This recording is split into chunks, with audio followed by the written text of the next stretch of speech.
Hi guys! May nakita na naman akong salagubang. Ayan o, kainin natin. Eto guys, nabubuhay lang siya sa mga bato-bato. Ayan o. Ayan. So, pwede mo siyang kainin.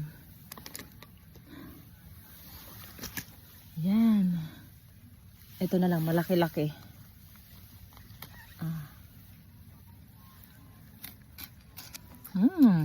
Pati dahon niya, pwede niyo itong kainin eh. Asin. Pero tingnan mo guys, no, kung may uod.